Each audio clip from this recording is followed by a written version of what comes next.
Hello दोस्तों, आप सभी का स्वागत है अपने YouTube चैनल पे। दोस्तों आज हम सीटेट द्वारा पूछे गए 28 दिसंबर से 17 जनवरी तक के कुल 100 प्रश्नों को करेंगे। दोस्तों इस वीडियो का PDF में डिस्क्रिप्शन बॉक्स में है। पहला प्रश्न है, समीपस्थ विकास का क्षेत्र किसके द्वारा वर्णन किया गया है? तो इस प्रश्न का उत्तर होगा वाइगॉत्स्की। अगला प्रश्न है, आधुनिक भाषा विज्ञान के जनक हैं? तो इस प्रश्न का उत्तर होगा चोम्स्की। अगला प्रश्न है, कोलबर्ग के अनुसार नैतिक विकास की कितनी अवस्थाएं हैं? तो इस प्रश्न का उत्तर होगा 6। अगला प्रश्न है, पियाजे के अनुसार बच्चा किस अवस्था में तार्किक चिंतन करता है? तो इस प्रश्न का उत्तर होगा मूर्त संक्रियात्मक अवस्था, जो 7 वर्ष से 11 वर्ष तक का है। अगला प्रश्न है, वाइगॉत्स्की बच्चों की सीखने की किस अवस्था पर बल देते हैं? तो इस प्रश्न का उत्तर होगा सामाजिक। अगला प्रश्न है, कोलबर्ग के अनुसार शिक्षक बच्चों में नैतिक मूल्यों का विकास कर सकता है? तो इस प्रश्न का उत्तर होगा नैतिक मुद्दों पर आधारित चर्चा करके। अगला प्रश्न है, ब्रेल लिपि में कितने बिंदु हैं? तो इस प्रश्न का उत्तर होगा 6। अगला प्रश्न है, इनमें से कौन सा एक UNCF 2005 का दिशा निर्देशक सिद्धांत नहीं है? तो इस प्रश्न का उत्तर होगा विद्यार्थी में अंगगणितीय सक्षमता बढ़ाना। अगला प्रश्न है, एक 5 साल का बच्चा तर्क नहीं कर पाता, जब पानी को ऊंची और चौड़े गिलास में डाला जाता तो ऊपर क्यों उठता? तो इस प्रश्न का उत्तर होगा वो पर्याय चिंता नहीं कर सकता। अगला प्रश्न है, शिक्षक दिवस पर रमन ने भाषण देने से पहले दर्पण भी देखता है, वाइगॉत्स्की के अनुसार किस रूप में वर्णित कर सकते हैं? तो इस प्रश्न का उत्तर होगा निजी भाषण। अगला प्रश्न है, माता पिता बच्चों को करने के लिए मदद प्रदान तब तक करते हैं जब तक बच्चा अपने दम पर कार्य नहीं करता, वह जाना जाता। तो इस प्रश्न का उत्तर होगा मचान। अगला प्रश्न है, प्रगति शिक्षा निम्नलिखित में से किस कथन से संबंधित है? तो इस प्रश्न का उत्तर होगा ज्ञान प्रत्यक्ष और अनुभव तथा सहयोग से उत्पन्न होता है। अगला प्रश्न है, भाषा विकास के लिए निम्नलिखित में से सबसे संवेदनशील समय कब है? तो इस प्रश्न का उत्तर होगा प्रारंभिक बचपन काल। अगला प्रश्न है, बाल केंद्रित शिक्षा का समर्थन किसने किया? तो इस प्रश्न का उत्तर होगा जॉन डीवी। अगला प्रश्न है, व्यवहार के द्वारा किसी के मानसिक दशा का परीक्षण करना किस विधि की विशेषता है? तो इस प्रश्न का उत्तर होगा निरीक्षण विधि। अगला प्रश्न है, स्कूल बच्चों के समाजीकरण की ऐसी संस्था है जहाँ प्रमुख स्थान स्कूल की गतिविधियों का होता है। अगला प्रश्न है, बुद्धि लब्धि की अवधारणा किसने दी? तो इस प्रश्न का उत्तर होगा स्टार्न के द्वारा। खेल के माध्यम से बालक में कौन सा गुण विकसित होता है? तो इस प्रश्न का उत्तर होगा समाजीकरण का। अगला प्रश्न है, गार्डनर के किस सिद्धांत के अनुसार एक बालक में कक्षा में तरह तरह की रणनीतियों का इस्तेमाल होना आवश्यक है? तो इस प्रश्न का उत्तर होगा वह बुद्धि बौद्धिकता को निष्पादित करने में मदद करता है। अगला प्रश्न है, पुरुष सामान्य दिमाग से सोचता है तथा महिला अपने हृदय से सोचती, यह कथन दर्शाता है लैंगिक रूढ़िवाद को। अगला प्रश्न है, वे कौन से बाह्य कारक हैं जो एक बालक को कक्षा में रुचि लेने से रोकता है? तो इस प्रश्न का उत्तर होगा सांस्कृतिक प्रशिक्षण। अगला प्रश्न है, डिस्लेक्सिया का संबंध है? तो इस प्रश्न का उत्तर होगा पठन विकार से। अगला प्रश्न है, बच्चे सर्वाधिक सृजनशील कब होते हैं? तो इस प्रश्न का उत्तर होगा जब तक अपने रुचि से किसी गतिविधियों में भाग लेते हैं। अगला प्रश्न है, कोई शिक्षिका अपने विद्यार्थी को क्या कहे कि उन्हें भीतरी प्रेरणा के साथ करने के लिए प्रोत्साहित कर सके? तो इस प्रश्न का उत्तर होगा इसे करने की कोशिश करो, स्वतः सीख जाओगे। अगला प्रश्न है, राष्ट्रीय पाठ्य चर्चा की रूपरेखा 2005 किस आधार पर ज्यादा बल देता है? तो इस प्रश्न का उत्तर होगा शिक्षा बिना बोझ के। अगला प्रश्न है, राष्ट्रीय पाठ्य चर्चा की रूपरेखा 2005 के अनुसार बच्चों का आकलन का सही तरीका है? तो इस प्रश्न का उत्तर होगा दैनिक गतिविधियां। अगला प्रश्न है, पियाजे के अनुसार संज्ञानात्मक विकास की कितनी अवस्थाएं हैं? तो इस प्रश्न का उत्तर होगा 4। अगला प्रश्न है, लॉरेंस कोलबर्ग का संबंध किससे है? तो इस प्रश्न का उत्तर होगा नैतिक विकास। अगला प्रश्न है, स्पीयरमैन के अनुसार तर्क करने की क्षमता और समस्या समाधान की समस्या को कहा जाता है? तो इस प्रश्न का उत्तर होगा जी कारक। व्यवहार में आने वाली अस्थायी परिवर्तन अभ्यास के कारण होते हैं, कहा जाता है? इस प्रश्न का उत्तर होगा सीखना। कौन सा पक्षी अंडा देने के लिए लटकता हुआ घोंसला बनाता है? तो इस प्रश्न का उत्तर होगा बीवर पक्षी। अगला प्रश्न है, नोम चोम्स्की का सिद्धांत किस पर आधारित है? तो इस प्रश्न का उत्तर होगा नेटिविस्ट, स्वदेशी भाव पर। अगला प्रश्न है, ग्रामीण क्षेत्रों में गाय के गोबर का उपयोग झाड़ियों के फर्श और दीवारों को लेप करने के लिए किया जाता है? इस प्रश्न का उत्तर होगा कीड़ों को दूर रखने के लिए। अगला प्रश्न है, पहले किस राष्ट्रीय उद्यान को हेली राष्ट्रीय उद्यान कहा जाता था? तो इस प्रश्न का उत्तर होगा जिम कॉर्बेट राष्ट्रीय उद्यान। अगला प्रश्न है, कोलबर्ग के अनुसार शिक्षक बच्चों में नैतिक मूल्यों का विकास कर सकता है? इस प्रश्न का उत्तर होगा नैतिक मुद्दों पर आधारित चर्चाओं में शामिल करके। अगला प्रश्न है, मुंडा जनजाति किस राज्य में निवास करती? तो इस प्रश्न का उत्तर होगा झारखंड में। अगला प्रश्न है, राजस्थान का लोक नृत्य क्या है? तो इस प्रश्न का उत्तर होगा घूमर। अगला प्रश्न है, मणिपुर का नृत्य एवं भाषा कौन सी है? तो इस प्रश्न का उत्तर होगा मणिपुर का नृत्य है मणिपुरी तथा भाषा है मीती। अगला प्रश्न है, मिजोरम की भाषा कौन सी है? तो इस प्रश्न का उत्तर होगा मिजोरम में बोली जाने वाली भाषा मिजो है। अगला प्रश्न है मधुबनी चित्रकला किस राज्य की चित्रकला है? तो इस प्रश्न का उत्तर होगा बिहार। अगला प्रश्न है महाराष्ट्र में कौन सा व्यंजन प्रसिद्ध है? इस प्रश्न का उत्तर होगा महाराष्ट्र में सहजन के फूलों के पकौड़े बहुत प्रसिद्ध हैं। इंपॉर्टेंट पॉइंट है कश्मीर में सरसों के तेल में बने मछली बहुत पसंद की जाती है। अगला पॉइंट है गोवा में नारियल के तेल में बनी समुद्र की मछली बहुत पसंद की जाती है। अगला पॉइंट है केरल में नारियल डली हुई करी और उसके साथ उबला हुआ टेपियोका खाने में बहुत पसंद किया जाता है। अगला पॉइंट है केरल में केले के फूलों की सब्जी बहुत पसंद की जाती है।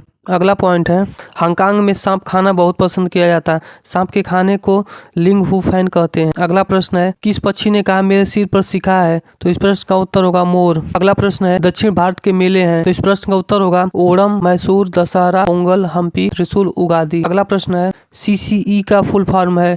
तो इस प्रश्न का उत्तर होगा कॉन्टिन्यूअस एंड कॉम्प्रिहेंसिव इवेल्युएशन, जिसे हिंदी में कहते हैं स्वतंत्र तथा व्यापक मूल्यांकन। अगला प्रश्न है पोचमपल्ली क्या है? तो इस प्रश्न का उत्तर होगा पोचमपल्ली साड़ी है जो आंध्र प्रदेश में बनती है। अगला प्रश्न है पर्यावरण अध्ययन शिक्षण के संदर्भ में राष्ट्रीय पाठ्य चर्चा की रूपरेखा NCF 2005 निम्नलिखित में से किसे प्रभावित नहीं करती? तो इस प्रश्न का उत्तर होगा तकनीकी शब्दावली से परिचित करना। अगला प्रश्न है सुलभ शौचालय किसकी संस्था है? इस प्रश्न का उत्तर होगा सुलभ शौचालय की स्थापना बिंदेश्वर पाठक ने की थी। यह एक गैर सरकारी संस्था है।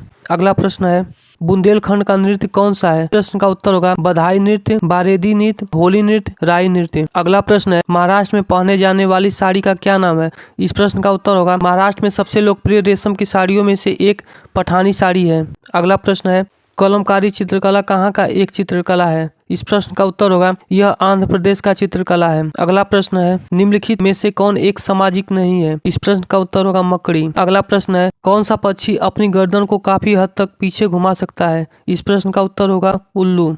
अपनी गर्दन को झटके से मैना घुमाती है। अगला प्रश्न है पक्षियों की उस प्रजाति का क्या नाम है जिसके नर पक्षी अनेक सुंदर घोंसले बनाते हैं और मादा पक्षी उनमें से एक घोंसले को चुनती है और अंडे देती? इस प्रश्न का उत्तर होगा वीपर पक्षी। अगला प्रश्न है 3 राज्यों का ऐसा समूह जिसके किसी किनारे पर अरब सागर है वह राज्य है? इस प्रश्न का उत्तर होगा केरल, कर्नाटक, महाराष्ट्र। अगला प्रश्न है निम्नलिखित में से कौन सा एक भारत का संघ शासित प्रदेश नहीं है? इस प्रश्न का उत्तर होगा मणिपुर। इंपॉर्टेंट पॉइंट है भारत में 28 राज्य व 8 केंद्र शासित प्रदेश हैं। अगला प्रश्न है कोई डॉक्टर एक मरीज को खाने के लिए कुछ दवाइयाँ लिखता है और साथ ही उसे आंवला और हरी सब्जियां जरूर खाने का सुझाव देता है। यह मरीज किस रोग से पीड़ित होना चाहिए? इस प्रश्न का उत्तर होगा एनीमिया। अगला प्रश्न है नीचे दिए गए कौन सी एक राज्य में तोरंग का अर्थ है? इस प्रश्न का उत्तर होगा मिजोरम। अगला प्रश्न है पोचमपल्ली अब किस राज्य का भाग है? इस प्रश्न का उत्तर होगा तेलंगाना। अगला प्रश्न है गोलकुंडा किले का निर्माण किसने करवाया था? इस प्रश्न का उत्तर होगा काकतीय राजवंश ने। अगला प्रश्न है चींटियों के कितने पैर के युग्म होते हैं? इस प्रश्न का उत्तर होगा 3। अगला प्रश्न है भारली वांगी व्यंजन किस राज्य में बनता है? इस प्रश्न का उत्तर होगा महाराष्ट्र में। अगला प्रश्न है पक्षियों के पंखों का उपयोग क्या है? इस प्रश्न का उत्तर होगा पक्षियों में पंखों के कई लाभ हैं।